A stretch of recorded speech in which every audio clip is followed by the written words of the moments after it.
मदनी मुज़ाकिरा है शरीयत का खजीना, अखलाक का तहजीब का तरीक़त का खजीना।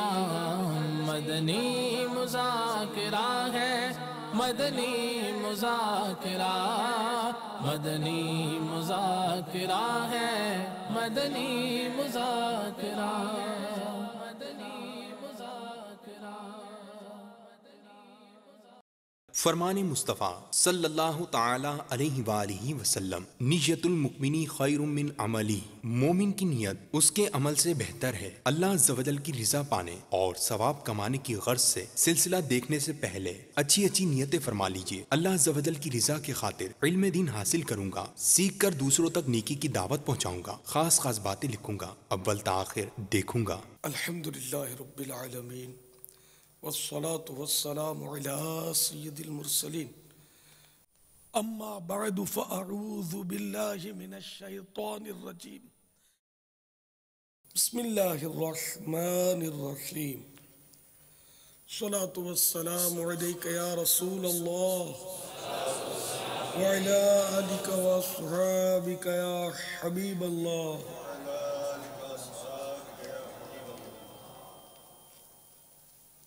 सलातु वस्सलामु अलैका या नबी अल्लाह व अला आलिका व अस्हाबिका या नूर अल्लाह। फरमान मुस्तफ़ा सल्लल्लाहु तआला अलैहि वसल्लम, जो मुझ पर बरोज़े जुमुआ दुरूद शरीफ पढ़ेगा, मैं क़ियामत के दिन उसकी शफ़ाअत करूँगा। सल्लु अलल हबीब सल्लल्लाहु तआला अला मुहम्मद। अल्हम्दुलिल्लाह, आज 1433 सिने हिजरी के रबीउन नूर शरीफ की 10वीं शब है। हर तरफ जश्न विलादत की धूमें मची हुई हैं। आलमी मदनी मरकज़ फैज़ान मदीना भी जश्न विलादत की खुशी में चरागां से दुल्हन बना हुआ है। कसीर आशिकान रसूल भी जमा हैं और दुनिया में मदनी चैनल के ज़रिए न जाने कहाँ कहाँ नाज़रीन भी शरीक होंगे। नीज़ दावत इस्लामी की खुसूसन ये मजालिस भी आज शरीक होनी है। अल मदीनतुल इल्मिया, मकतबतुल मदीना और मजलिस लंगर रसाइल। आज मदनी चैनल की ओबी वैन सकरंड ज़िला नवाबशाह पहुंची हुई है। सवाब में मज़ीद इजाफे के लिए हम अच्छी अच्छी नीयतें बढ़ा लेते हैं, तो हस्बे हाल अच्छी अच्छी नीयतें करते जाइए।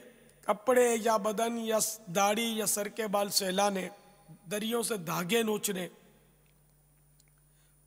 ज़मीन पर उंगलियों से खेलने, इधर उधर देखने, बातें करने, टेक लगाने, पर्दे में पर्दा ना होने की सूरत में घुटने खड़े करके दूसरों के लिए बदनिगाही का बाइस बनने, घुटनों में सर रखने, दूसरे को इशारे करने, उठकर चल पड़ने वगैरह से बचते हुए इल्म दीन की ताज़ीम की खातिर जहाँ तक हो सका दो जानू बैठकर इल्म दीन समझने के लिए निगाहें नीचे किए खूब कान लगाकर सुनूंगा। सल्लु अलल हबीब उज़्कुरुल्लाह तुबू इलल्लाह वगैरह सुनकर सवाब कमाने और सदा लगाने वाले की दिलजुई के लिए बुलंद आवाज़ से जवाब दूंगा। अपने लिए भी मज़ीद नीयतों का इजाफा किए लेता हूँ। पारा 14 सूरतुन नहल आयत नंबर 125। उदउ इला सबील रब्बिका बिल हिकमत वल मौइज़तिल हसना।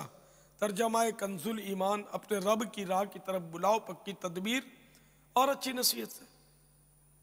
मैं दिए हुए अहकाम की तामील करूँगा। बुखारी शरीफ में वारिद इस फरमान मुस्तफ़ा सल्लल्लाहु तआला अलैहि वसल्लम, बल्लिगू अन्नी वलौ आया, यानी पहुँचा दो मेरी तरफ से अगरचे की आयत हो, कि पैरवी करूँगा, नेकी का हुक्म दूंगा और बुराई से मना करूँगा। अरबी और अंग्रेज़ी और मुश्किल अल्फाज व अशआर बोलते वक्त दिल के इखलास पर तवज्जो रखूँगा, यानी अपनी इल्मियत की धाक मिटानी मकसूद हुई तो बोलने से बचूंगा।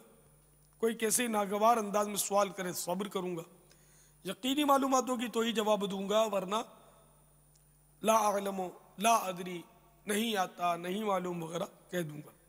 जवाब के आखिर में वल्लाहु तआला अअलम व रसूलुहु अअलम अज़्ज़ व जल्ल व सल्लल्लाहु तआला अलैहि वसल्लम कहकर सल्लु अलल हबीब कहूँगा। गलती की सही निशानदही पर फौरन इज़ाला कर लूँगा, यानी गलती वापस ले लूँगा और उसका दुरुस्त मसला जो मालूम होगा वो अर्ज करूँगा। सल्लु अलल हबीब। आप सवालात कीजिए, हर सवाल का जवाब और वो भी सवाब दे पाऊँ ये ज़रूरी नहीं। भूल करता पाएँ फ़ौरन मेरी इस्लाह फरमाएं, मुझे आए बाएँ शाएँ करता नहीं, अपने मौक़िफ़ पर बिला वजह अड़ता नहीं, शुक्रिया के साथ रुजू करता पाएंगे इंशाअल्लाह अज़्ज़ व जल। सल्लू अलल हबीब। अस्सलामु अलैकुम व रहमतुल्लाहि व बरकातुहू। वालेकुम अस्सलाम व रहमतुल्लाहि व बरकातुहू। हुजूर कराची से मुनव्वर अत्तारी अर्ज कर रहा हूँ। प्यारे बापा जान, मैं सदके जाऊं वारी जाऊं, ये कलाम जो पढ़ा गया है इसमें एक ये शेर है, चांद की रबीउन नूर के जूं ही आई खबर, चांद की रबीउन नूर के जूं ही आई खबर, अहले ईमान झूम उठे शैतान को गुस्सा आया है, अहले ईमान झूम उठे शैतान को गुस्सा आया है। प्यारे बापा जान, क्या रबीउन नूर शरीफ के आने से शैतान को भी गुस्सा आता है? बराए मेहरबानी इसका जवाब इनायत फरमा दें। अस्सलामु अलैकुम व रहमतुल्लाहि व बरकातुहू। वालेकुम अस्सलाम व रहमतुल्लाहि व बरकातुहू। जी हाँ, दरअसल वो जब चांद नजर आता है तो आशिकाने मीलाद जो है ना, वो चरागा करते हैं, झंडे लहराते हैं, मरहबा या मुस्तफ़ा की धूमें मचाते हैं। न सारा साल ये अंदाज नहीं होता, लेकिन इन दिनों में चांद की आमद होते ही ये सारा जश्न विलादत का सामान होने लगता है। और जब जब कोई नेकी होती है ना तो शैतान बिफरता है, गुस्सा आता है, इसकी घूमती है, इसको सदमा पहुंचता है। तो इसलिए वो शैतान के जज्बात की अक्कासी की गई है कि जो ही चांद रबीउन नूर का नज़र आता है तो फैज़ान मदीना में भी तो ऐलान होता है ना कि रबीउन नूर का चांद नज़र आ गया, मुबारक हो। तो नेकियां शुरू हो गई, इबादतों में मज़ीद चाको चौबंद हो गए। जैसे अब इल्म दीन के ये रात को 2-2 ढाई बजे तक मदनी मुज़ाकरे रहते हैं और घड़ी भर शरई मसाइल में मुज़ाकरा सारी रात के इबादत का सवाब लाता है। तो अब ये कि इतनी घड़ियाँ इसमें इल्म दीन सीखने सिखाने में, फिर मदनी चैनल के ज़रिए दुनिया में न जाने लाखों करोड़ों मुसलमान इल्म दीन हासिल करते हैं, कुफ़ार ईमान लाते हैं, बाज़ मुताअस्सिर होकर मदनी चैनल देखकर बेनमाजी नमाजी बनते हैं। अभी पिछले दिनों हमने वो शराबियों को समझाया तो शराबियों के भी हमें पैगाम आता है कि हमने तौबा कर ली। एक ने कहा कि मैं 8 साल से 7-8 साल से शराब पीता था, मैंने तौबा कर ली। इनके मैसेज चले। तो अब यह कि नेकियों का दौर दौरा, गुनाहों का मुंह काला होना शुरू होता है तो क्या शैतान खुशी से नाचेगा? गुस्सा ही तो आएगा ना, उसको सदमा होगा ना। तो वो क्या शेर जरा नातखान पढ़िए जिस पर ये साहिल ने कि शैतान को ऐसा गुस्सा आता है कि इसकी खोपड़ी घूम जाती है इसकी।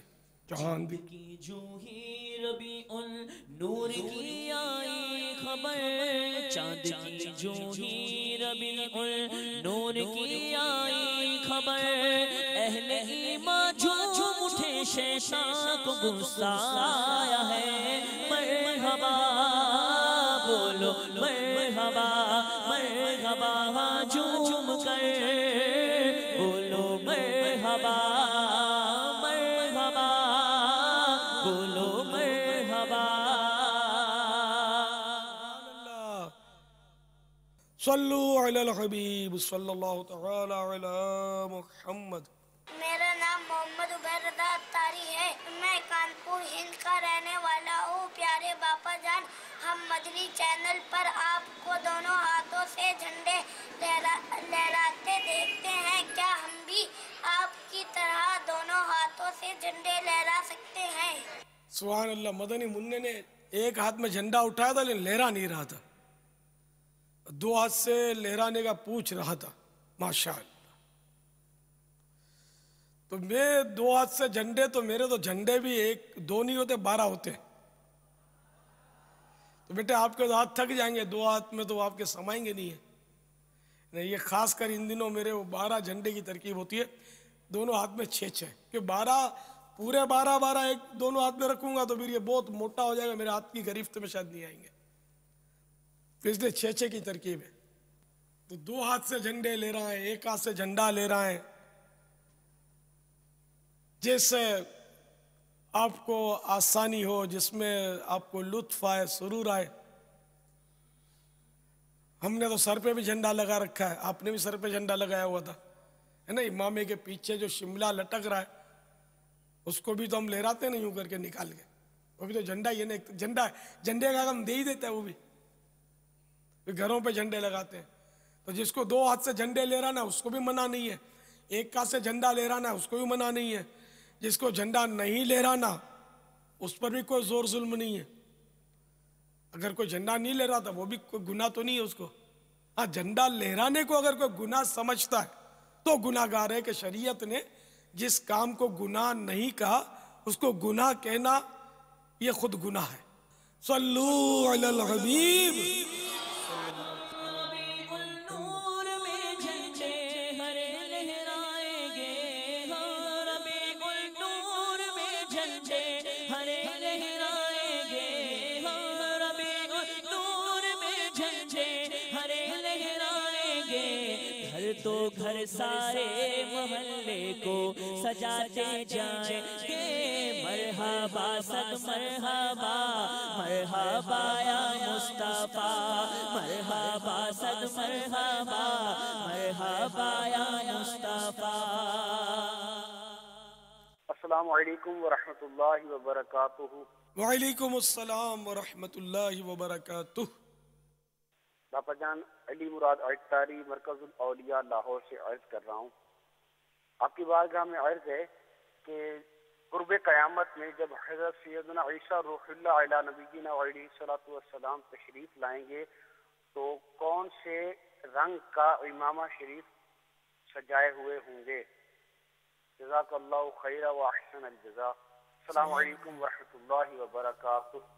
माशाअल्लाह माशाअल्लाह, बड़ा प्यारा सवाल किया और कहाँ कहाँ पहुँचा दिया आपने।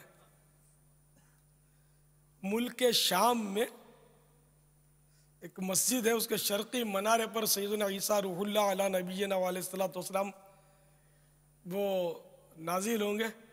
और हाजिरीन और नाजरीन के लिए ये बात दिलचस्पी से खाली नहीं होगी कि वहाँ जो इस वक्त जो इमाम साहब है ख़तीब, ये बाबुल मदीना आ चुके हैं, मुल्तान के इज्तिमा में शरीक हुए हैं। इंतहाई मतलब मुझसे इतना मोहब्बत करते हैं और उस मस्जिद में कभी कभी मेरा तस्करा भी करते हैं मुलाकात का, और दावत इस्लामी के ये मनाजिर और झलकियाँ भी बताते हैं कि हमने वहाँ ये देखा था, और मुझे बहुत खैर से याद करते हैं। वो बहुत बड़ी मस्जिद है, जामे उमवी दिमश्क में, शाम का वो दारुल खिलाफा ये ना दिमश्क, तो उसमें वो इमाम साहब हैं, वो अपने अहले मोहब्बत हैं। दावत इस्लामी वो यूँ उसका तस्करा होता है उस मस्जिद में। वहीं सैयदना ईसा रूहुल्लाह अला नबीना अलैहिस्सलातु वस्सलाम उसी मस्जिद में कहा जाता है कि उसके शर्क़ी यानी ईस्ट की तरफ जो मनारा है उसके ज़रिए नाजिल होंगे, है ना, हदीस पाक में आओ। मगर वही मस्जिद है, उसी बुनियादों पर बनी हुई। हाँ, यही बोलता हूँ कि इसलिए कहा जाता है कि ये वही मस्जिद है जिसके बारे में हदीस शरीफ में तज़किरा है कि उसके शर्क़ी यानी ईस्ट में वाक़ जो मनारा उस पर नाजिल होंगे और उसके ज़रिए वो तशरीफ़ ले आएंगे। और हज़रत अल्लामा अब्दुर रऊफ़ मनावी फैज़ुल क़दीर में अल्लामा अबू सलमान मुस्तफ़ा बिन सईद बरीक़ मुहम्मदिया में फरमाते, सैयदना ईसा रूहुल्लाह अला नबीना अलैहिस्सलातु वस्सलाम जब आसमानों से नुज़ूल फरमाएंगे और उस वक्त इनके सर पर सब्ज़ सब्ज़ इमामा होगा। सल्लू अलल हबीब। सब्ज गुंबद से हमें तो प्यार है, सब्ज इमाम से हमें तो प्यार है, इंशाअल्लाह अपना बेड़ा पार है, इंशाअल्लाह अपना बेड़ा पार है। तो सबसे सब इमाम वालों को मुबारक हो। वल्लाहु तआला अअलम व रसूलुहु अअलम अज़्ज़ा व जल्ल व सल्लल्लाहु तआला अलैहि व आलिहि वसल्लम। सल्लू अलल हबीब अला मुहम्मद। अस्सलामु अलैकुम व रहमतुल्लाहि व बरकातुहू। वालेकुम अस्सलाम व रहमतुल्लाहि व बरकातुहू। प्यारे बाबा जान की बारगाह में अर्ज़ है कि फ़िज़ान सुन्नत के बाब आदाब ताअम में आपने जो सफ़ेद मुर्गे के फ़ज़ाइल नकल फरमाए हैं, अब अगर इस मुर्गे की बांगों से खुद घर वाले और पड़ोसी जाग जाएं तो कहीं बीवी बच्चों और पड़ोसियों के हकूकुल अबाद तो तलफ़ नहीं होंगे? बराए करम रहनुमाई फरमा दीजिए। माशाअल्लाह, बहुत प्यारा सवाल है। मुझे भी इसका तजुर्बा है कि बाहर मुल्क में किराए की जगह में रहते हुए पड़ोस में बकरियां पाली हैं, मुर्गियां पाली हैं पड़ोस वालों ने। उनका बंगला है, मुर्गे पाले हैं। अब वो बांगों पर बांगे दिए जाते हैं। फिर वो जब बकरियां सुर मिलाती हैं, बकरे बकरियां, तो वो बे बे बे करके वो भी अपने मतलब यानी कि ज़ाहिर जज्बात का इजहार करते हैं। तो वाकई यानी कि मैंने नोट किया, मुझे बड़ी तकलीफ होती है। नमाज पढ़ने में भी बाज़ औक़ात बड़ी दुश्वारी होती है कि अब मैं क्या करूं, भाग के जाऊं का। दरवाजे बंद करो तो भी उनकी बै करके वो आवाज़ चीर के दरवाज़ा कानों से टकराती है। अब क्या करूं? तो इस तरह ऐसा लगता है कि ज़ाहिर है कि ये पड़ोसियों को, सबको पड़ोसियों का ख्याल रखना चाहिए। और अगर घर वाले नाराज़ होते हैं, उनकी नींदों में खलल पड़ता है उस मुर्गे की वजह से, या पड़ोसियों को वाकई तकलीफ है, ये साबित हो जाता है कि इनको तकलीफ है अपने मुर्गे मुर्गी से, तो फिर तो उसको निकालना ज़रूरी है, या कोई ऐसा हल करना ज़रूरी है कि इन मुर्गों बकरों या कुत्तों की आवाज़ से, कुत्ते भी भौंक भौंक के सोने नहीं देते। कुत्ते भी लोग पालते ही ना चौकीदारी के लिए, तो वह भौंकते रहते हैं। तो इसलिए कोई ऐसा रास्ता करना होगा जिससे पड़ोसियों को तकलीफ ना हो, घर वालों को तकलीफ ना हो। अच्छा, अब इसमें तो क्वालिटी होती है। जैसे मैं हुस्सास आदमी हूँ, मुझे वो उसके बे बे और मुर्ग की आवाज़ से तकलीफ होती है। लेकिन कई ऐसे होते हैं कि जिनको फुटपाथ पे सोए होते हैं और वो हेवी ट्रैफिक चल रही होती है, वो बूँ बूँ भौं पू बज रहे होते हैं, ये आँख नहीं खुलती, तब उसको तकलीफ नहीं होती है। तो ऐसा अगर पड़ोसी है जिसको तकलीफ नहीं होती है, तब तो कोई हरज नहीं है। और अगर तकलीफ होती है और वो शिकायत करता है कि भाई तकलीफ है, तब तो जाहिर है कि वो जानवरों का कोई हल निकालना ही पड़ेगा। तो यही सफ़ेद मुर्गे के सवाल का जवाब हो गया कि अगर वाकई तकलीफ होती है तो फिर मुर्गा ना रखे। मुर्गा रखना घर में फ़र्ज़ व वाजिब तो नहीं है ना, सुन्नत मुअक्कदा है। ठीक है कि हदीसों में इसकी तरगीब है, तो इसका मतलब ये थोड़ी हो कि पड़ोसियों को तकलीफ हो, घर वालों को परेशानी हो, बच्चा उसकी मुर्गी की वो कुकू कुकू की आवाज़ से चौंक कर जाग जाए, फिर रात भर रोए और माँ को सोने ना दे, और माँ जो है वो घर वालों में अपनी घर में बतौर बहू है बेचारी की, चले ही ना उसकी, और ये खून जलाती रहे, तो ये नहीं।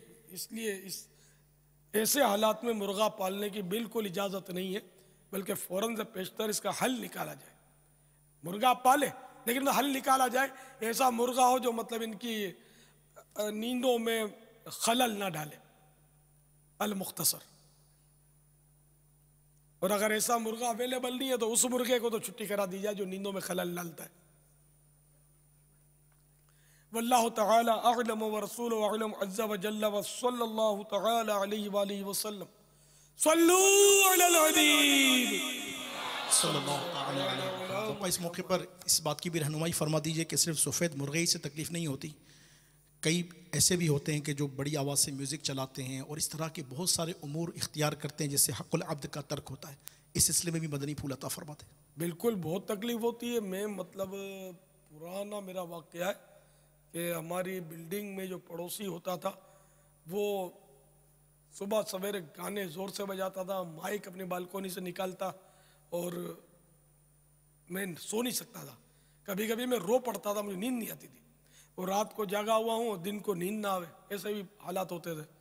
अब समझाते थे तो वो ज़रा तरकीब बनाता था कि कोई सोर्स के ज़रिए भी उसको समझाऊँ, नहीं मानता था, बहुत तकलीफ होती थी मुझे। तो ज़रा कि एक तो गाने बजाना गुनाह, फिर किसी मुसलमान को तकलीफ़ होना उससे ये दूसरा गुनाह, फिर पड़ोसी को, फिर पड़ोसी भी बिल्कुल करीब तरीन, उसको तकलीफ़ होना, पड़ोसी के हुकूक भी है ना। तो इस तरह गुनाह दर गुनाह का सिलसिला भी इसमें हो सकता है। न गानों से तकलीफ़ हो, न अपनी आवाज़ों से तकलीफ़ हो। बाद लोग रातों में खेलते हैं गलियों में, जैसे वो क्रिकेट का सीज़न आएगा, वो मैच का, तो ये गलियों में खेलते हैं, हो शोर मचाते हैं, तालियां बजाते हैं, ओ सिक्सर, ओ फोर, और क्या क्या। वो फिर कोई फोर लग जाता है तो तालियां बजाकर ओ सिक्सर लग गया, फोर लग गया, और कोई विकेट गिर गई तो उसका अलग शोर मचाते हैं और सीटियां बजाते हैं, क्या क्या करते हैं, आपको सब अंदाज़ा होगा इसका।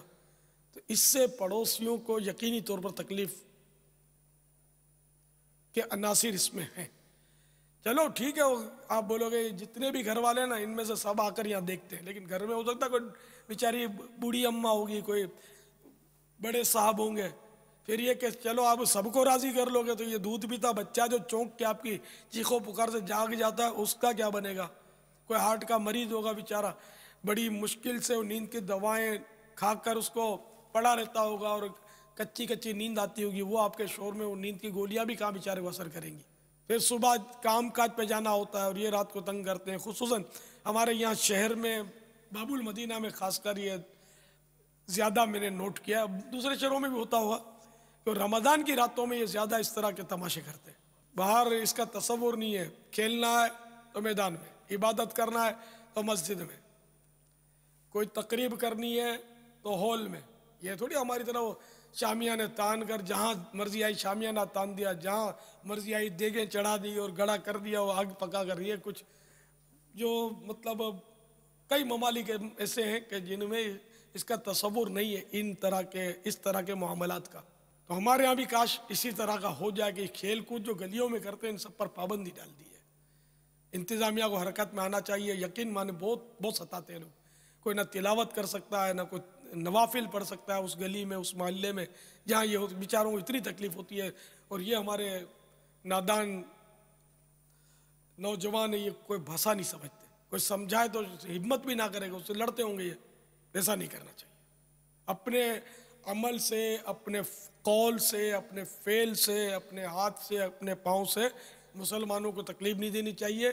कि मुसलमान की एक तारीफ़ ये बयान की गई कि मुसलमान वो है कि जिसकी ज़बान, हाथ वगैरह से दूसरे मुसलमान को तकलीफ ना पहुँचे, उसकी इज्जत भी महफूज रहे, उसका माल भी महफूज रहे, उसकी जान भी महफूज रहे, मुसलमान के लिए ज़रूरी है। तो हर जाविये से मुसलमान को दूसरे के लिए राहत का सामान फराहम करना चाहिए, ना कि वो उसको तकलीफ़ का बाइस बने। इसी हवाले से मैं तो नात ख्वानी के भी मतलब फेवर में नहीं हूँ जो इको साउंड पर गलियों में करते हैं, मोहल्लों में करते हैं, सारी रात लगे होते हैं। यानी इनकी नात ख्वानी भी शुरू होती हैं रात के 11-12 बजे शुरू होती होंगी। फिर जो उम्दा आवाज़ वाला होता होगा उसको तो आखिर में मौका मिलता होगा। फिर उम्रे के टिकट का ये लोग वो एक लालच देते हैं तो ताकि सारे रुके रहें।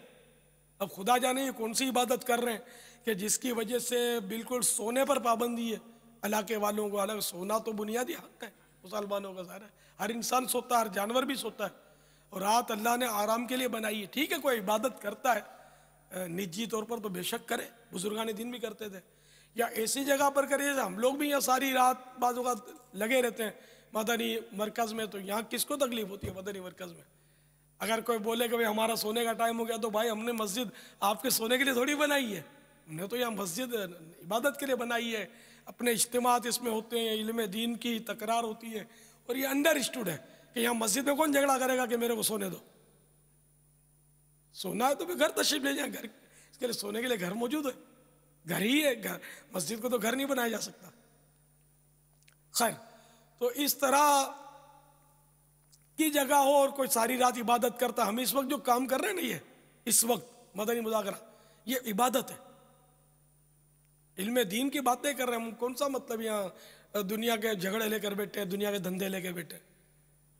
तो मस्जिद भरो तहरीक का हम एक रोल अदा कर रहे हैं ना। ये क्या है, ये सब ये नमाजी बनाने की तहरीक है, मुसलमानों को अल्लाह और उसके प्यारे हबीब सल्लल्लाहु तआला अलैहि वसल्लम की पहचान कराने की तहरीक है, शरीयत पर अमल करवाने की तहरीक है, इश्क़ रसूल की शमएं दिलों में जलाने की तहरीक है। तो ये भी ऐसी जगह अगर हो ना कि जहाँ लोगों को तकलीफ हो रही है तो फिर जायज़ नहीं होगा, फिर मना हो जाएगा।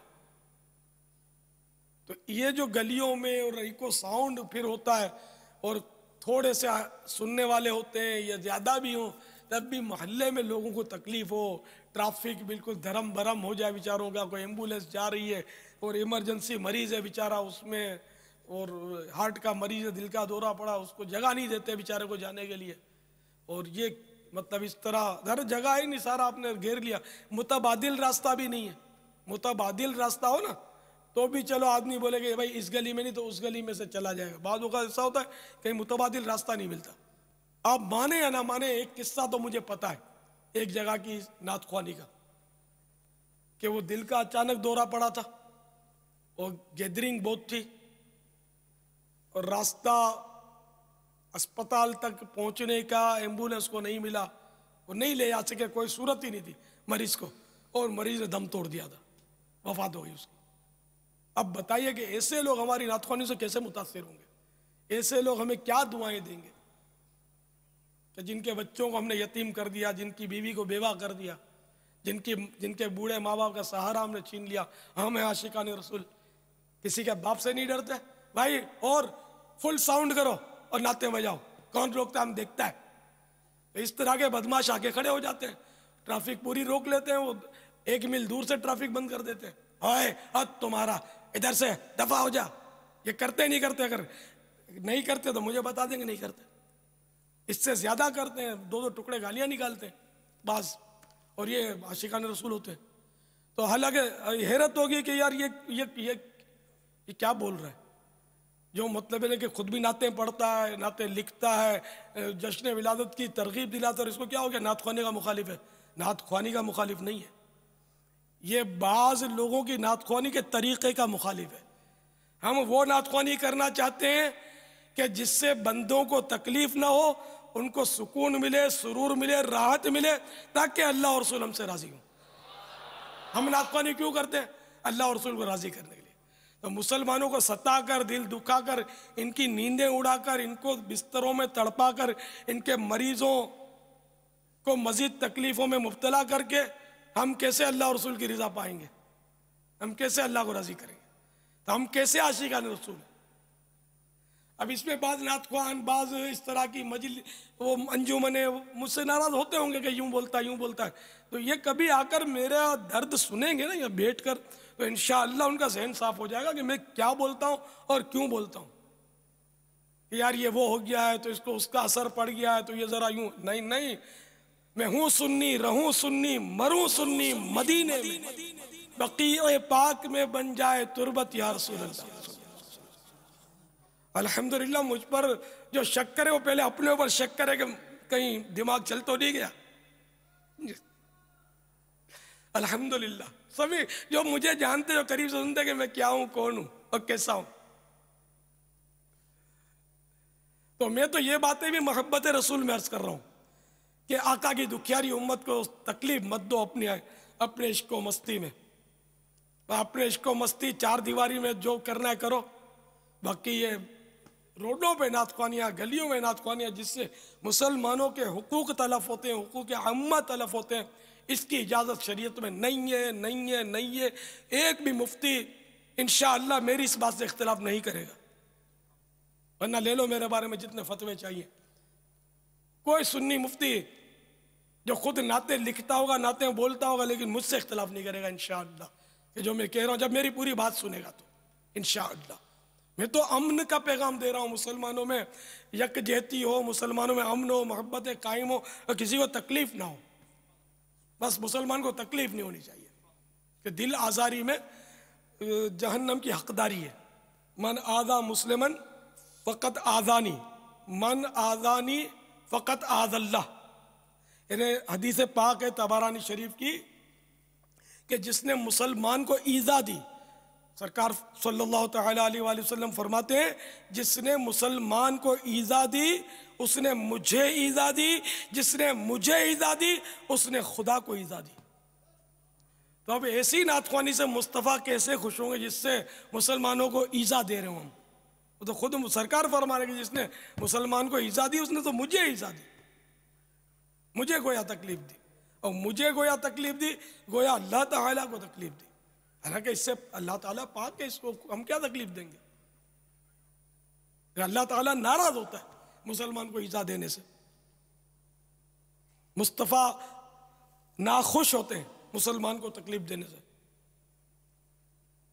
तो इसलिए सारे मुसलमानों को, सारे आशिकान रसूल को मेरी इस बात पर ठंडे दिल से गौर करना चाहिए। नातख्वानी करें, मस्जिदों में करें, हाल में करें, या खुले मैदान में करें जहाँ मकानात ना हो कि किसी को तकलीफ हो, और ऐसी माइक की साउंड का सिस्टम हो कि जो आबादियों में जाकर लोगों के घरों में वो आवाज़ ना पहुँचे जिससे बेचारों को तकलीफ हो। खूब नातख्वानी करो, रोज करो, किसने मना किया। नातख्वानी इबादत है जबकि शरीयत के मुताबिक हो तो किसने मना किया। मैं नातख्वानी से थोड़ी रोक रहा हूँ, तरीक़ेकार से रोक रहा हूँ, गलत तरीक़ेकार से। जो सही करते हैं सही करते हैं, अल्हम्दुलिल्लाह। वल्लाहु तआला अअलम व रसूलुहु अअलम अज़्ज़ा व जल्ला व सल्लल्लाहु तआला अलैहि व आलिहि वसल्लम। सल्लू अलल हबीब अला मुहम्मद। जो सकरन वाले साईं भाई माशाअल्लाह बड़े इत्मीम के साथ चादरें सजाकर, मेहंदियाँ लगाकर खूब चमक कर आएंगे, क्या बात है। मगर ये बाज ऐसे हैं कि जिन्होंने सर भी नंगे रखे, कोई इत्मीम ही नहीं किया। तो जब इस तरह की पाक मजलिसों में जाएं तो अच्छा है कि सर ढका हुआ हो, जब मज़ार पे जाएं तो सर ढका हुआ हो, बुज़ुर्गों के सामने हाजिर हों तो सर ढका हुआ हो। ये पुराना अदब तो यही है। तो चलो कोई बात नहीं, अगर टोपी नहीं है तो मजबूरी है। नंगे सर गुनाह नहीं है, किसी पर सख्ती भी नहीं करनी चाहिए कि आप क्यों नंगे सर है। वैसे आपकी तरगीब के लिए अर्ज़ कर रहा हूँ कि हज़रत सैयदना दाऊद तवाई रहमतुल्लाह ताला अलैह फरमाते हैं कि मैं 20 साल इमाम आज़म अबू हनीफ़ा रहमतुल्लाह ताला अलैह की सोबत में रहा। मैंने खलवत हो या जलवत, ना अकेले हो या दूसरों के सामने हो, कभी नंगे सर नहीं देखा। और माशाअल्लाह जो नमाजी होते हैं उनके जेब में तो टोपियाँ होती हैं आमतौर पर। तो चलो मैं ये नहीं पूछता कि आप नमाज पढ़ते हैं नहीं पढ़ते, पूछना भी नहीं चाहिए। बस सब के सब इस्लामी भाई बस इस पर गौर करें कि नमाज ये पहला फ़र्ज़ है। नाजरीन भी सोचें कि ये हम सब पर पहला फ़र्ज़ है नमाज।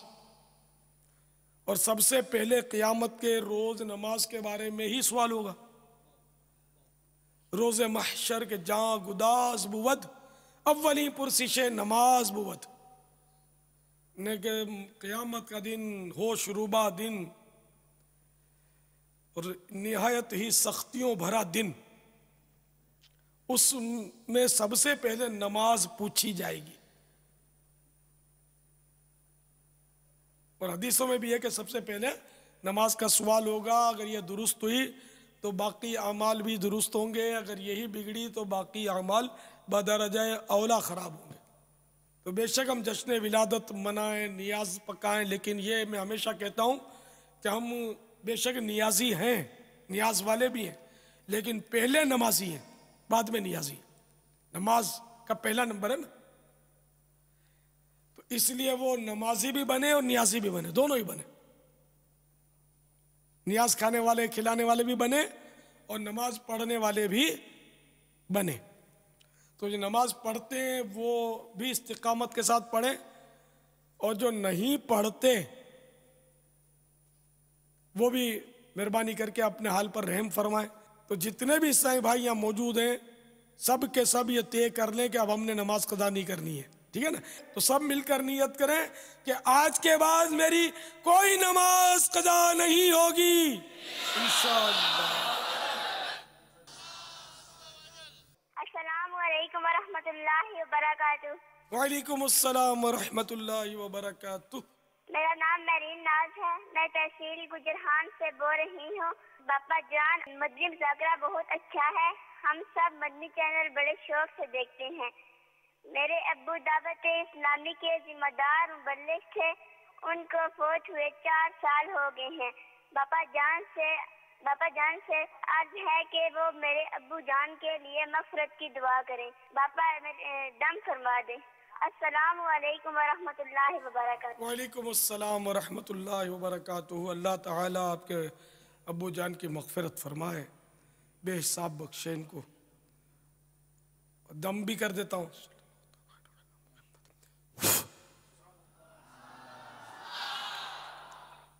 सल्लु अलल हबीब। अस्सलाम वालेकुम रहमतुल्लाहि व बरकातुहू। अस्सलाम वरहमतुल्लाहि व मेरे भाई के बरकातुहू। यहाँ बच्ची की विलादत है। अब कहते हैं कि बच्ची के कान में अजान देना और इसके मुताबिक शरई रहनुमाई हमें फरमाए। और कुछ लोग कहते हैं कि बच्ची के कान में अजान देते और बच्ची के कान के अजान के मुताबिक, इन दोनों के मुताबिक सवाल।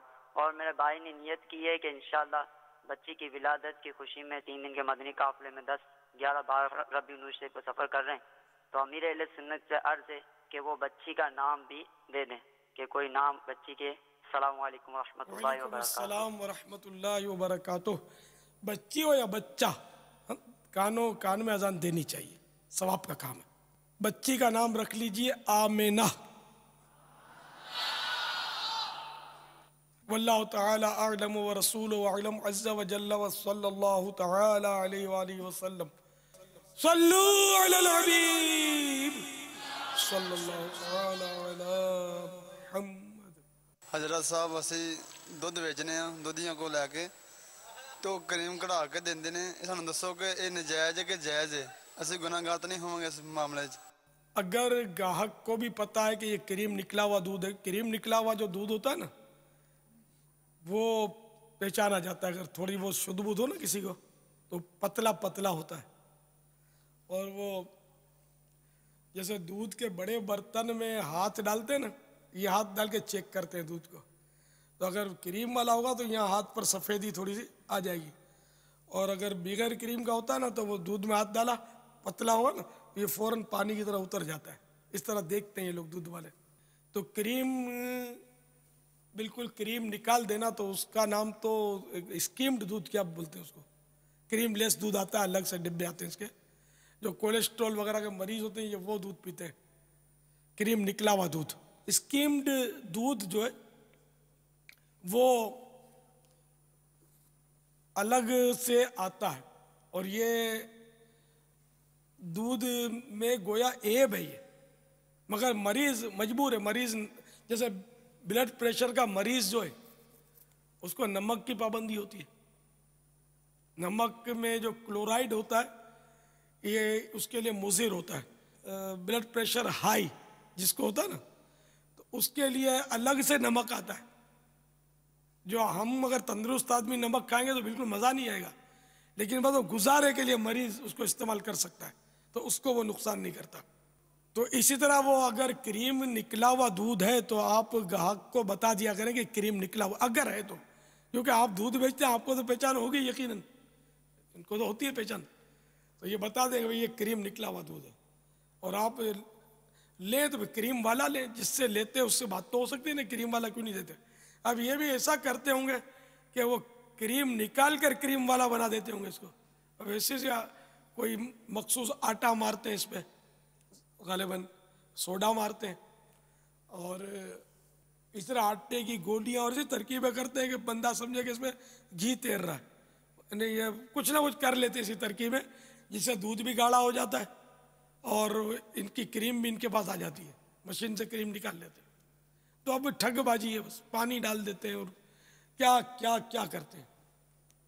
तो अगर पानी वाला भी दूध है तो बता कर देने में कोई हर्ज नहीं है, या जो ग्राहक है उसको पता है कि इसमें इतना पानी मिला हुआ है या इतना क्रीम निकला हुआ है, तो फिर ये लिखते भी है ना, खालिस भैंस का खालिस दूध, फिर ये ना लिखे।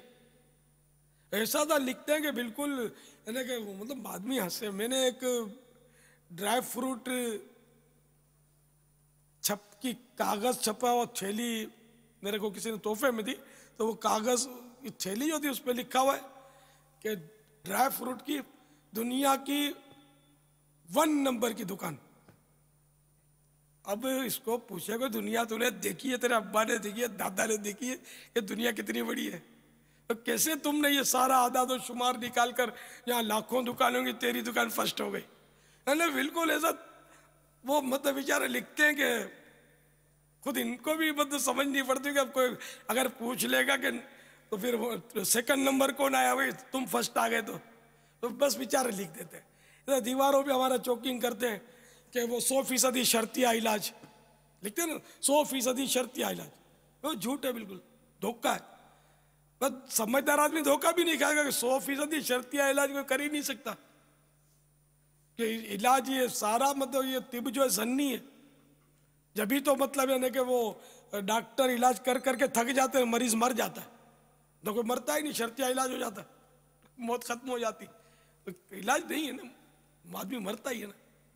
इनकी तवज्जो भी मौत की तरफ नहीं होगी कि मौत नहीं आएगी, वरना तो फिर मसला भी ईमानियत तक पहुंचेगा। तो बस बेचारे लिखते हैं लोगों को, तो ऐसा ना लिखा करें। और इस तरह पढ़कर थोड़ी गाहक दौड़ता हुआ आएगा, सामने हंसेगा कि यार ये बड़ा ठग लगता है यार, ये भी तो लिखता ही है कि मतलब शर्तिया इलाज है और 1 नंबर की दुकान है पूरी दुनिया में। अपने शहर की भी नहीं, अपने मुल्क की भी नहीं, पूरी दुनिया की 1 नंबर की दुकान। अच्छा, फिर उसमें जो भी मेरे को जो तोहफे में आया था वो तो देखने से ही पता चल गया कि वो थर्ड नंबर है उसका, अव्वल नंबर नहीं था वो। तो जो भी लिखे ना वो लिखे कि जो सच हो, वरना फिर कुछ भी ना लिखे और धोखा ना दे किसी को। तो अपनी चीज़ों का भी कि लिखते हैं ना बोर्ड, तरह तरह के लिखते हैं कि यहाँ फुला चीज़ दस्तियाब है, फुला चीज़ दस्तियाब है, आला क्वालिटी और ये क्वालिटी और खालिश और देसी घी और फुला। मतलब ये बिल्कुल यानी कि बेचारे चलाते हैं। खालिश शहद भी बहुत दुश्वार होता है, देसी घी असली जो लाना ये भी बहुत मुश्किल होता है। इसके एसेंस ईजाद हो गए, आज से नहीं बचपन से देखता हूँ मैं, एसेंस डालकर देसी घी जैसी ही खुशबू देता है वो। तो ये सब चल रहा है हमारे यहाँ, फिर इसको भी क्यों लिखते हैं? ऐसा ना लिख। अब मिठाई वाले भी लिखते हैं देसी घी, अब खुदा जाने देसी डालते हूँ या ना डालते हूँ, अल्लाह बेहतर जाने। किस पर कौन एतमाद करे, कैसे करे? देसी घी कहाँ से लाएंगे? वेजिटेबल और देसी घी में बड़ा फ़र्क होता है दाम में। अगर वो सस्ते वाला हुआ है तो फिर तो खैर वो तो नकली भी महंगा बेचेंगे तो हम नफसियाती तौर पे समझेंगे यार ये बहुत महंगा है, ये तो होगा असली। डबल वार किया हम पर, नकली भी दिया और महंगा भी दिया। तो ये कि बस अगर जीने की ख्वाहिश है तो कुछ पहचान पैदा कर। चोर डाकू जरूर बदनाम है, लेकिन सफ़ेद पोश चोरों डाकुओं को पकड़ने वाला कोई नहीं है। जो ठगते हैं ये भी एक तरह के मतलब चोर डाकू ही है ना, जो लूट रहे हैं हमको। उस चोर डाकू की डेफिनेशन अलग है, तारीफ इनकी अलग है, लेकिन बहरहाल मैं चोट करने के लिए कि ये भी तो लुटेरे ही हैं, लूटते ही हैं ना। वो चोर एक बार की लूट जाता है, ये रोजाना ना जाने कितनों को लूटते हैं। अब ये जो क्रीम खालिश दूध कहकर क्रीम निकला हुआ दूध बेचता है, ये भी एक तरह का लुटेरा ही है ना, चोर ही है ना, जो लोगों के मतलब है ना कि पैसे बटोर रहा है, झूठ बोल के धोखा देकर गलत चीज़ दे रहा है। तो ये जो भी ऐसा करता है सारा मुजरिम है। और इस माशरे में शायद ही को बचाओ ये चोर डाकू बनने से। दुकानदार तकरीबन अक्सरियत झूठ बोलती होती है, मिलावट वाला माल दे रही होती है, कच्चा रंग है कपड़े का तो पक्का रंग करके दे रही होती है। ये सारे के सारे इन मानो कर चोर डाकू हैं जो ऐसा कर रहे हैं और धोखा देकर अपना कारोबार कर रहे हैं। आखिरत में ये कैसे बचेंगे? तो वो चोर डाकू भी बुरे, ये चोर डाकू भी बुरे, ये सारे बुरे जो ऐसा करते हैं और जहन्नम के अजाब के हकदार। सबको तौबा करनी चाहिए, उन चोर डाकुओं को भी सुधर जाना चाहिए, इन चोर डाकुओं को भी सुधरना चाहिए और आका की दुखियारी उम्मत की खिदमत करनी चाहिए। इनको लूटमार नहीं करना चाहिए। वैसे ही मुसलमान तकलीफ में बेचारे तरह तरह के टेंशन का शिकार हैं, तंग दस्त हैं, बेचारे तादाद बेरोजगार हैं। फिर तुम लोग इतना महंगा देते हो और इतना नाकिस माल देकर कितना मतलब यानी कि मुसलमानों को आखिर सताओगे और क्या करोगे? फिर तुम्हारे पैसे डॉक्टर ले जाएगा तुमको। और तुमने ज़्यादा अगर ये चोर बाजारियाँ की तो डॉक्टर तुम्हें नकली दवाएं तुमको दवाएं भी नकली मिलेंगी, क्योंकि दवाएं भी नकली मिल रही हैं ना। डॉक्टर भी फिर तुमको नकली टकरेगा, तुम्हारा ऑपरेशन करेगा, तुम्हारा ऑपरेशन फेल हो जाएगा, तुमको पता नहीं चलेगा ऑपरेशन क्यों फेल हुआ। इसलिए फेल हुआ कि तुमने नाकिस माल, मिलावट वाला माल बेचकर हराम का पैसा जमा किया था। डॉक्टर ने फीस भी ली, तुम्हारा ऑपरेशन भी खराब हो गया, जख्म भी तुम्हारा खराब हो गया। अब न मरते बनती है न जीते बनती है, न मरता है न चारपाई छोड़ता है। ये तुम्हारा हराम का पैसा पता नहीं तुम्हें कहाँ ले जाएगा, तुमको एहसास नहीं है। इतना लूटते हो मुसलमानों को। तो जो ऐसा करता है मैं उसको बोलता हूँ, उसको अगर गुस्सा आता है तो आधी रोटी कम खाए, हमारी आधी रोटी बचाए, 2 रोटियां ज्यादा खाए क्यों बोलूँगा।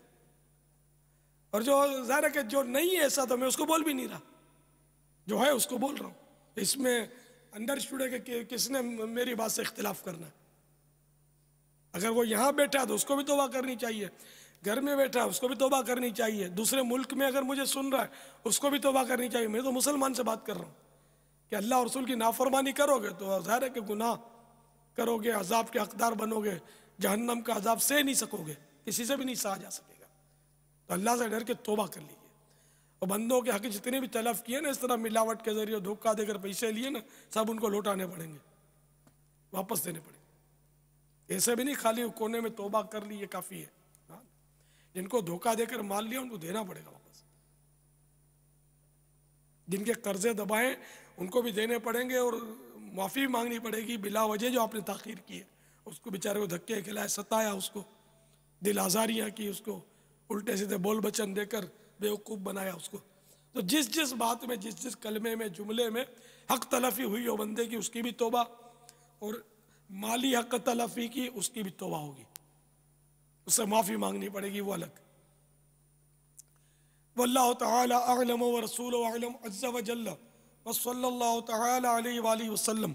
सल्लु अला नबी सल्लल्लाहु तआला अला मुहम्मद व अला आलिहि व सहबिहि। बाबा आपने जो अल्हम्दुलिल्लाह मदनी फूल अता फरमाए, बात चली थी बाबा फुल क्रीम मिल्क और स्किम्ड मिल्क के हवाले से, तो इस पर भी रहनुमाई अता फरमा दीजिए बाबा के बालाई खाने का जो शौक़ है, मलाई खाने का जो शौक़ है, अमूमी तौर पर सुबह जो नाश्ते में पराठा मलाई और उसके ऊपर भी चीनी डालकर खाने का एक रुझान सा है, इस पर हमारी रहनुमाई फरमा दीजिए कि सेहत के एतबार से हमें मलाई या बालाई कितनी खानी चाहिए या नहीं खानी चाहिए, कुछ मदनी फूल अता फरमा दें।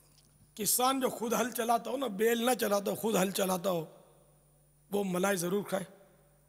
जो ट्रक की लोडिंग अनलोडिंग करते हैं ना, ट्रक में वो चढ़ाते हैं बोरियां, या वो जो सीमेंट का काम करते हैं, वो मेगमार का, राज बजरी का काम जो करते हैं, ये लोग हैं। तो इस तरह के मेहनत कश वाकई जो है ना, वो भले मलाई खाएं।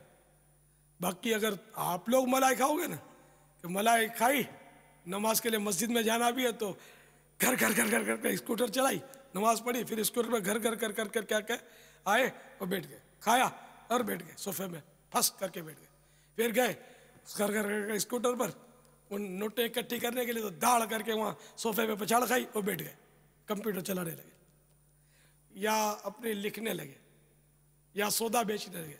आप मलाई की तरफ देखा भी नहीं करें, तो मलाई मलाई है न कि कोलेस्ट्रॉल का मजमुआ है। इतना कोलेस्ट्रॉल है, वो सारे दूध का सत्य जिसको बोलते हैं ना, सारे दूध का ये सत्य है। तो ये तो इतना कोलेस्ट्रॉल, इसमें ट्राइग्लिसराइड्स और LDL, ये जो दिल के लिए मुज़िर चीज़ें, इसमें इतना बनेगा आपके खून में कि नालियाँ तंग, खून की नालियाँ तंग होगी तो इसकी अलामतें, फिर दिल की घबराहट, तो थोड़ा चलेंगे तो सीढ़ी चढ़ेंगे, तो ऐसा अगर आप महसूस करें तो फिर कार्डियोलॉजिस्ट से पहले मशवरा कर लें, इसमें आसरा नहीं करें। अगर थोड़ा चलने से सांस फूलता आपका, घबराहट होती है दिल की, तो ये अलामत है कि दिल की तरफ कोई मतलब है कि वो तकलीफ की सूरत है। इसमें सुस्ती करेंगे तो फिर हो सकता है कि कलमा पाक कलमा शहादत पढ़ते हुए आपको कब्रिस्तान में पहुंचा है आपके ख़ानदान वाले। तो इसलिए वो ये मलाई की, और फिर ऊपर चीनी, तो शुगर, फिर वो पराठा, मलाई, शुगर और पराठा, ये किसानों की ग़िज़ा है, पहलवानों की ग़िज़ा है कि जो वर्जिशें करते हो या जो दिन में 5-10 किलोमीटर रन लगाते हो दौड़ दौड़ के, ये उन लोगों की ग़िज़ा है।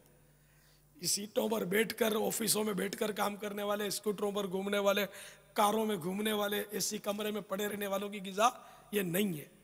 अच्छा, हलवा पूरी खा सकते हैं, पीछे से आवाज आई। हलवा पूरी भी जायज़ है, मलाई पराठा भी जायज़ है, मगर मैंने तिब्बी मशवरा दिया है कि हलवा पूरी भी ये मलाई पराठे की खालाजात बहन है, दोनों एक ही है। पूरी तेल में तली हुई है, एक तो तला हुआ होना कि वो तेल में जब तलते हैं तो उसमें फ्री रेडिकल्स पैदा होती हैं जब तेल को जोश देते हैं ना। जब आपने तेल को बहुत जोश आता तो आपने देखे होंगे कि बाज़ औक़ात उसमें ब्लू रंग के शोले बुलंद होते हैं, ब्लू। तो ये इस बात की अलामत है कि इसके कीमियावी अज्जा जो है उसकी टूट फूट हो रही है, तेल के कीमियावी अज्जा की। और ये फ्री रेडिकल्स इसमें जन्म लेती है, एक मतलब मादा है जहरीला, वो इसमें पैदा होता है, वो तेल को कड़कड़ाने से खूब। और इसमें जो तली जाती चीज़ें हो तो फ्री रेडिकल्स जो है ये खौफनाक, जो इसमें जहर पैदा हो गया वो पेट में जाता है, कबाब के साथ, समोसे के साथ, पकोड़े के साथ, इसी तरह पूरी के साथ। पूरी भी तली जाती है ना तेल में, तो ये तली हुई चीज़ों के साथ पेट में जाता है। इसका एक नुकसान तो ये करता है कि जो दूसरी ग़िज़ा हमने खाई उस ग़िज़ा को ये कोटिंग कर देता है। ये तेल जो ना भाग भाग के वो चावल के दानों को लिपट जाएगा, तो बोटी को लिपट जाएगा, तो रोटी को लिपट जाएगा, जो जो टुकड़े अंदर गए ना खाने सबको लिपट जाता है। अब लिपट कर ये क्या करता है कि ये हाजमेदार जो लुआब अंदर में अल्लाह ने रखे हैं, हाजमेदार रतूबतें, ये उनको रोकता है, इसको नुकसान यानी हजम करने से रोकता है, नर्म करने से, गलाने से रोकता है। और इस तरह फिर पेट डिस्टर्ब होता है, पेट डिस्टर्ब होता है, कब्ज होता है। तो अल कब्ज़ो उम्मुल अमराज, ये मकूला है अरबी का कि कब्ज़ जो है वो बीमारियों की माँ है, तरह तरह की बीमारियां जन्म लेती हैं इससे। फ्री रेडिकल्स के नुकसानात में इंतहाई आखिरी दर्जे का नुकसान ये इसका कि इससे कैंसर हो सकता है। तो इसलिए हलवा पूरी भी नुकसानदेह, खाए वो जो हजम कर सके, तो हम लोग तो हजम कर नहीं पाते, तो इसलिए इससे बचना चाहिए। कभी कभार अगर शौकिया तौर पर थोड़ा सा खा लिया तो वो भी चल जाए, लेकिन हमारे यहाँ तो रेगुलर नाश्ते में बाज़ लोग हलवा पूरी खाते हैं, बाज़ लोग रमज़ानों में सहरी में पराठा उनके लिए कंपलसरी होता है, पराठा उनके लिए ज़रूरी। फिर बेचारे वो खुद ही पराठा बन जाते हैं अस्पताल में जाकर, बड़ी बड़ी बोतलें वो ड्रिंक, कोला ड्रिंक्स पीते हैं, फिर वो थोड़ा तकलीफ़ होती है, कमज़ोरी महसूस करते हैं, घबराहट होती है। फिर जब वो डॉक्टर के पास जाते हैं तो डॉक्टर पूछता है कि भाई तुम्हारी टांगों में या पिंडलियों वगैरह में दर्द होता है? तो हाँ होता है। अच्छा तुम्हारा जी चाहता है कोई दबाए तुम्हारे पाँव? तो दबाए तो मज़ा आता है। अच्छा भाई पेशाब का क्या हाल है? पेशाब ज़्यादा आता है कम? तो बोलेगा बहुत ज़्यादा पेशाब आता है। अच्छा भाई नींद में आँख खुलती है? तो वो बोलेगा नींद में तो ऐसे आँख खुलती है जैसे किसी ने हाथ पकड़ के उठा दिया, जाओ पेशाब करके आओ, ऐसा पेशाब लगता है। भाई पेशाब का मिकदार क्या होता है? तो बहुत ज़्यादा पेशाब मेरे को आती है। अच्छा कभी तुम्हारा जख्म होता है तो फौरी भर जाता है कि नहीं? बोला नहीं बाबा, वो जख्म जब होता है तो वो तो जल्दी भरता ही नहीं है। अब ये अलामतें हैं, जब डॉक्टर देखता है तो बोलता है फ़ौरन शुगर टेस्ट करवाओ, क्योंकि शुगर की अलामत है जो मैंने अभी बयान की ना कि शुगर के मरीज को ऐसा होता है। अब वो शुगर टेस्ट करवाता है तो बेड़ा ही पार होता है उसका। तो इसलिए वो अब भी थोड़ा थोड़ा खाओ ताकि बाद में भी थोड़ा थोड़ा खा सको। अभी ज़्यादा डालोगे ना चीनियाँ और घी और तेल और ये तले हुए तो फिर कुछ भी नहीं खा सकोगे, फिर देखते हुए तुमको रोना आएगा। तो इसलिए थोड़ा थोड़ा खाओ तो इंशाअल्लाह उम्र भर खाते रहोगे, आसानी रहेगी इसमें। ये अगर मदनी फूल आपके समझ में आ गए ना तो इंशाअल्लाह आपकी सेहत दुरुस्त होगी और मेरे काफिले बढ़ेंगे। मैं तो मतलबी आदमी हूँ, मुझे तो मदनी काफिले चाहिए, क्योंकि मेरी तहरीक है ना, मस्जिद भरो तहरीक है। ये मदनी काफिला बनाएंगे तो जाके कहाँ ठहरेंगे भाई? मस्जिद के अंदर। और लोगों को कहाँ बुला के लाएंगे? मस्जिद के अंदर। तो मेरी मस्जिद भरो तहरीक पावरफुल तरीके पर चल सकेगी। मेहरबानी करके ये हलवा पूरियाँ और ये मलाई पराठे बंद करो, सादा ग़िज़ा खाओ, ताकि आप मेरी मस्जिद भरो तहरीक के आप सिपाही बन सको। कौन कौन मेरा साथ देगा मस्जिद भरो तहरीक में? सुभान अल्लाह। तो मस्जिद में जाते हुए भी एक आध को साथ ले जाया करो नमाज के लिए, कोशिश करके, इनफरादी कोशिश करके, सब पर इनफरादी कोशिश करते रहे। आओ नमाज पढ़े, आओ नमाज पढ़े, आओ नमाज पढ़े, मस्जिद भर जाएगी इंशाअल्लाह, बेड़ा पार हो जाएगा। दूसरी मस्जिदें बनाएंगे, क्योंकि हमने मजलिस खुद्दामुल मसाजिद भी बना कर रखी है आपके लिए, कि आप घबराए नहीं, मस्जिदें भर जाएंगी, हम इंशाअल्लाह दूसरी मस्जिद बनाएंगे इंशाअल्लाह अज़्ज़ा वजल। पहले ये तो भरो, आप खूब मस्जिदें भरो। वल्लाहु तआला अअलम व रसूलुहु अअलम अज़्ज़ा व जल्ला व सल्लल्लाहु तआला अलैहि व आलिहि वसल्लम।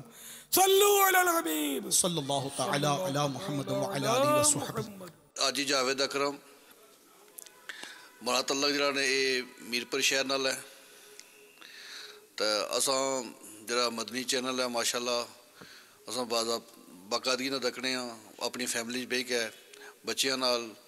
इत्थे भी तो मैं यूरोप च गया, उत्थे भी साड़ी फैमिली जड़ियां ना ये मदनी चैनल बाकायदगी नाल तकड़े न। इस विच एह है कोई ऐसी गैर शहरी ऐड कोनी, कोई ऐसा मामला कोनी, तमाम खिदमात जेह्ड़ियां न असें दीन वास्ते दस्सियां।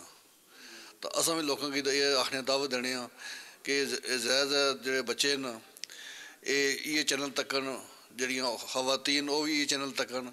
इस विच आखरत नाल भला भी है, दुनिया नाल भला भी है। तो अमीर अहले सुन्नत दी शख्सियत जेह्ड़ी है वो साढ़े वास्ते नमूना है, क्योंकि उन्होंने असां खताबात भी सुने न, तो उन्होंने असां इज्तिमा च भी शिरकत की है। माशाअल्लाह उन्होंने जी शख्सियत है वो साढ़े वास्ते बायस निजात भी है और बायस आखरत सवारने एक साढ़े वास्ते नमूना भी है। मदनी मुज़ाकिरा है शरीयत का खजीना, अखलाक का तहजीब का तरीक़त का खजीना। मदनी मुज़ाकिरा है, मदनी मुज़ाकिरा, मदनी मुज़ाकिरा है, मदनी मुज़ाकिरा।